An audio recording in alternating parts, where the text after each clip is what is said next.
I was born in Ogden, what people came to call New Canaan. Things were more peaceful when I was growing up. When I was a young man, I went out into the world to do missionary work, as all New Canaanites do. I traveled along the Long 15 and followed 89 south into Arizona. Along the way, I met two men from a group called the Followers of the Apocalypse. Edward Sallow and Bill Calhoun.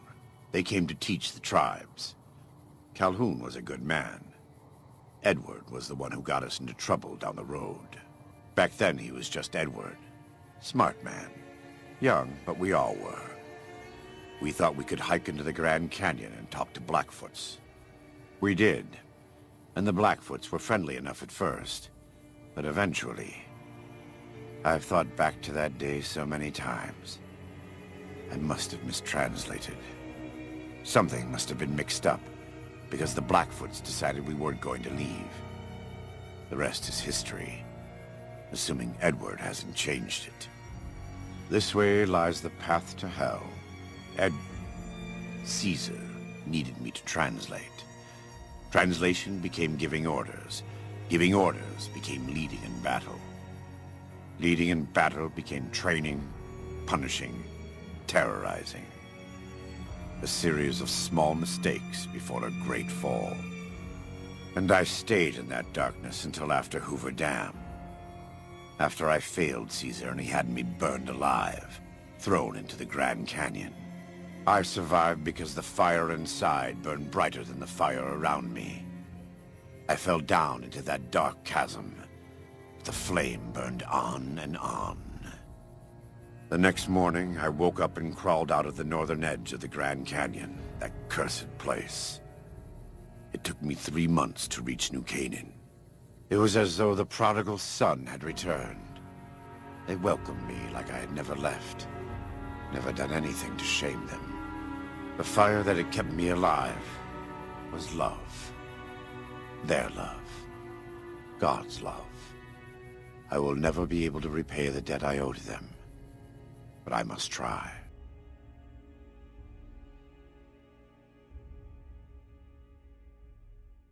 Greetings and salutations, friends and gamers of all stripes. My name is GM Dave. I am your man behind the screen, and welcome to part 2 of our character analysis of the Burned Man of New Vegas, Joshua Graham. In our first installment, we took a look at the history of Joshua Graham, starting from his days as a boy in New Canaan, formerly the town of Ogden, leading into the fateful meeting he had with two followers of the apocalypse, Edward Sallow and Bill Calhoun, after he'd grown old enough to begin his missionary work, his meeting with the Blackfoot tribe living in the Grand Canyon, and eventually the formation of Caesar's Legion, his rise as the Legion's first legate, and his eventual fall during his failure at the First Battle of Hoover Dam, where he was cast into the Grand Canyon after being covered on pitch and set on fire. Today, we take a look at Joshua Graham as he is presented in-game throughout the Honest Hearts DLC. We take a look at his personality, his actions, the decisions that he makes, decisions that are largely influenced by you, the player character, all in an effort to see what exactly it is about him that truly defines him as a zealot, and why he stands as such a strong example we can turn to when trying to make zealous characters of our own. So without any further ado, let's begin. When we first meet Joshua Graham, it's after the White Leg attack that we initially encounter when coming into Zion Canyon at the start of the DLC. However, Graham is not the first character that we meet. Instead, we meet one of the tribesmen of the Dead Horses, a young man by the name of Follows Chalk. Follows Chalk is a scout for the Dead Horses who happened to spot the White Leg attack on the Happy Trails caravan, and after most of the White Legs were killed, he joins in the fight and finishes off the last couple in order to help us out. After we meet with him, he suggests that we head back to the Dead Horse base camp where we can then meet Joshua Graham. You see, Graham has taken up a role of leadership amongst the Dead Horses, even though he's not actually a part of their tribe, and even though he does not look anything like he did when he first met them, something that he does make mention of in the game. In fact, it was during his time traveling with Caesar that Joshua Graham met the Dead Horses initially, and he left such an impact that even burned and bandaged as he is now, the Dead Horses still recognized him. They still knew who he was, and even though he was not one of their tribe and was in fact a New Canaanite, they still invited him into their ranks, and not only that, gave him a position of leadership and reverence amongst their tribe. It just goes to show the kind of force of personality Joshua Graham is. A force of personality that we are introduced to in a surprisingly soft manner when we first meet him. We should have given you a better welcome on your first visit to Zion. But from what I hear, the Whitelegs beat us to it. Whitelegs seem to be the only visitors we have these days. And I wouldn't have expected anyone from the Mojave to come looking for us. And you're a courier, no less. Not the one I was expecting, but I suppose he wouldn't have come with a caravan. I don't know if you were close to the other members of your group, but you have my sympathy. I pray for the safety of all good people who come to Zion, even Gentiles. But we can't expect God to do all the work. This introduction with Graham tells us quite a bit about him right off the bat. Not only do we get to see the kind of pious man he is near the end by the fact that he refers to us as a Gentile and makes mention of the fact that even though he prays for the safety of, as he puts it, all good people who enter Zion, even Gentiles, he also makes mention of how God can't be expected to solve all of their problems, and in this case, the greatest problem Joshua Graham is facing right now, as well as the sorrows and the dead horses and you yourself, the courier, is the Whiteleg tribe, the band of raiders who has come to Zion Canyon under the order of Caesar to exterminate the new Canaanites and all who are under their care. And although the Whitelegs are currently in pursuit primarily of Joshua Graham and the other new Canaanite who joined him in Zion Canyon, the preacher Daniel, unfortunately for them both, they are not the first new Canaanites to encounter the Whitelegs. I have bad news for your employers.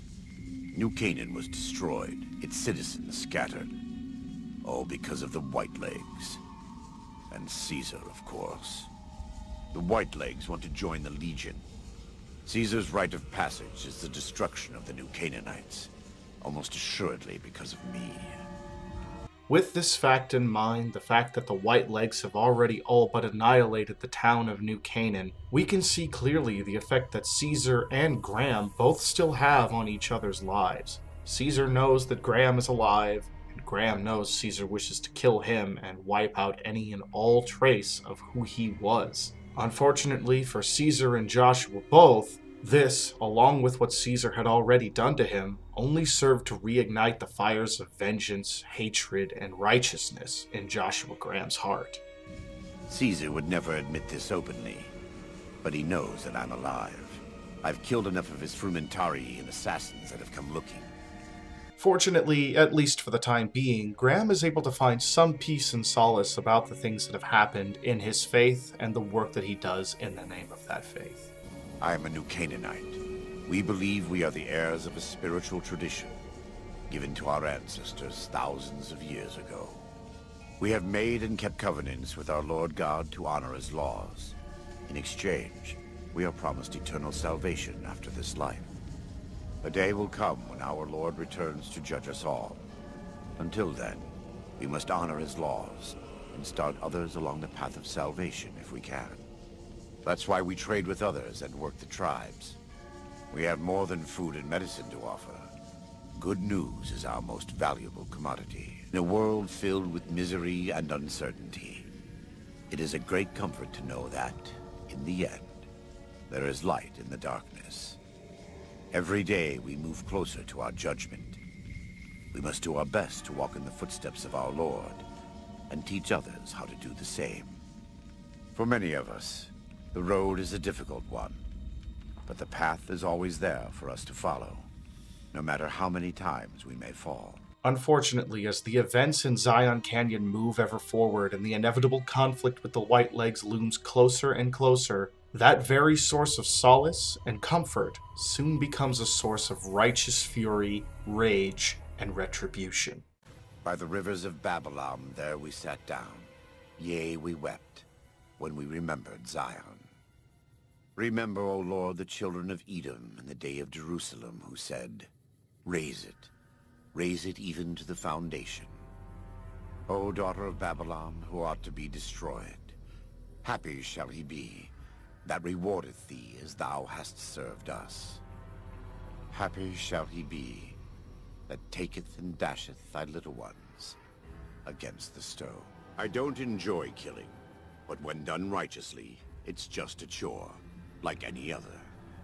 Practiced hands make for short work, and the good Lord knows there's much to be done here. With the proverbial hour of judgment drawing near, Graham steels his resolve and wraps himself in his faith in order to justify the acts that he is doing. He admits that he does not enjoy killing, that he does not try to seek out violence, but the fact of the matter is that the White Legs are not about to leave the Dead Horses or the Sorrows tribes in peace. They are not about to let Daniel or Joshua Graham leave Zion Canyon with their lives if they can help it. And while Graham considers killing to just often be a chore that needs to be done, a chore that can be viewed as righteous if done in the name of the Lord, the fact remains that, like a true zealot, Graham still justifies the fact that he needs to kill with his faith. Happy are those who do the work of the Lord. Zion belongs to God and the people of God. It is a natural temple and monument to his glory. When our Lord entered the temple and found it polluted by money changers and beasts, did he ask them to leave? Did he cry? Did he simply walk away? No. He drove them out. It is one thing to forgive a slap across my cheek, but an insult to the Lord requires... No, it demands correction. And this is where we see what is truly driving Joshua Graham to face off against the White Legs. It is not just that the White Legs threaten him, the Dead Horses, and the Sorrows. It is that he views their presence in Zion as an insult to God himself. He views them strictly as the other, and not entirely without reason. After all, they did attempt to annihilate the New Canaanites when they sacked New Canaan, so there is good reason for him to feel this way. And perhaps the most revealing facet of this is when he speaks of the leader of the White Legs, a tribal by the name of Salt Upon Wounds, who himself has committed a great many atrocities. Graham makes it no secret that he views Salt Upon Wounds as an animal, something less than human, and he does not hesitate to tell us just that when we ask him about it. He's a butcher. Believe me, I know the godless fire that burns in his heart. I've been burned by it myself. He's not the kind to let his subordinates do all the killing. No, he likes to have a hand in it, with that spear of his. He's fashioned himself an abomination before the eyes of the Lord. I'm happy to serve as an instrument of divine justice. As I'm sure you can no doubt see, divine and righteous fury underlies just about everything Joshua Graham speaks of in the time leading up to the eventual battle with the White Legs. But though his fervor is growing stronger, there is a glimmer of hope that he may not repeat some of the mistakes of his past, that he may learn to temper the fury that he put on such full display when he served under Caesar as the first legate. And that glimmer comes when we finally get the opportunity to ask Joshua Graham about his wounds. It never stops burning. My skin. Every day I have to unwind the bandages and replace them with fresh ones. Exposing my body to the air is like living through it again.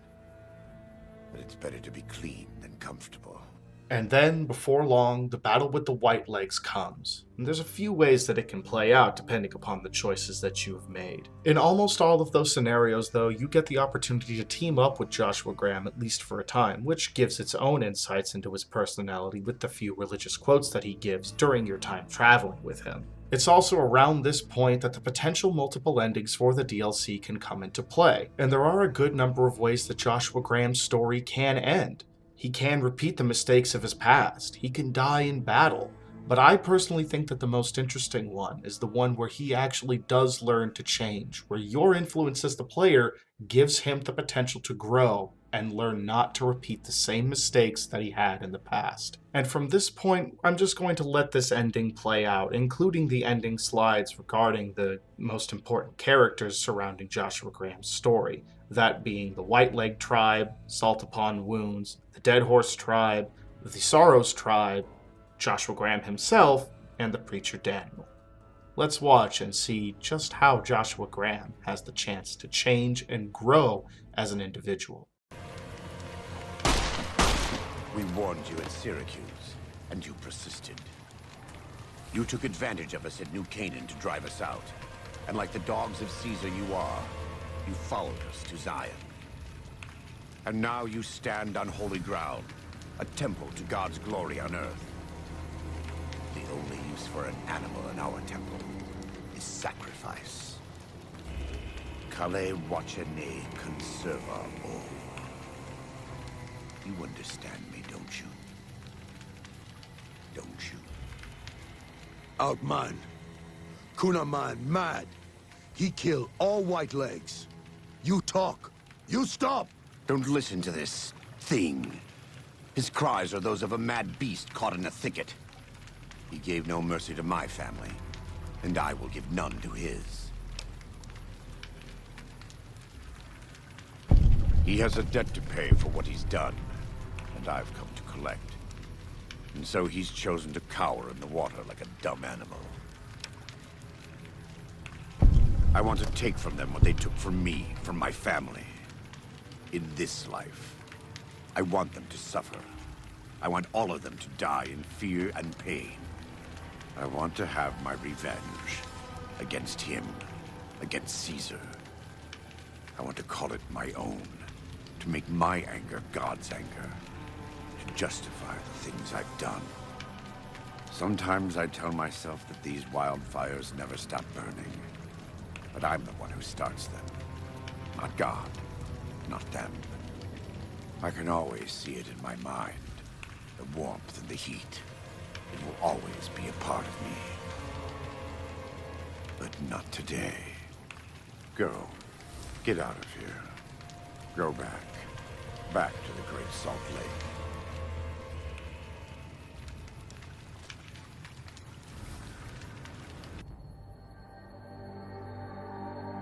And so it was that the conflict between the New Canaanites and the Whitelegs was finally resolved. The courier's involvement had tipped the scale, shifting the fragile balance of power. Demoralized by the dead horse and Sorrow's attack the courier and Joshua Graham led against them, the Whitelegs retreated to Great Salt Lake. Their days were numbered. Word soon reached the 80s tribe that the Whitelegs' spirit was broken. Their war chief a dim shadow of his former self. By year's end, the 80s would overrun the Whitelegs camps, scattering the tribe to the winds and claiming the Great Salt Lake for its own. The Sorrows fought beside Joshua Graham and the dead horses, eradicating the threat the Whitelegs posed to Zion. Seeing the courier convince Joshua Graham to spare salt upon wounds, the Sorrows learned that retribution could be tempered by mercy. Though he despaired at the Sorrows' loss of innocence, Daniel took some small consolation in the courier's lesson and prayed it would take root. Having helped eradicate the Whitelegs from Zion, the dead horses returned to Dead Horse Point in triumph. They remained neutral toward the Sorrows, but as years went on, there were periods of competitive friction, even violence between the tribes. The New Canaanites, Daniel especially, intervened regularly as mediators, but found it difficult to reconcile the tribe's conflicts. The defeat of the Whitelegs in Zion marked a turning point in the fortunes of the Happy Trails Caravan Company. Every 2 months, the caravan met with the New Canaanites in Zion Valley to trade. Happy Trails soon returned to prosperity.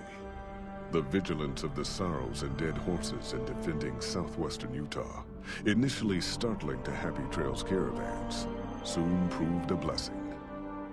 The tribes united against the 80s, driving them back from Highway 50, and thus opening yet another trading route for Happy Trails caravans. The threat of the Whitelegs ended. Joshua Graham helped the Sorrows and dead horses tend to their fallen comrades and secure Zion.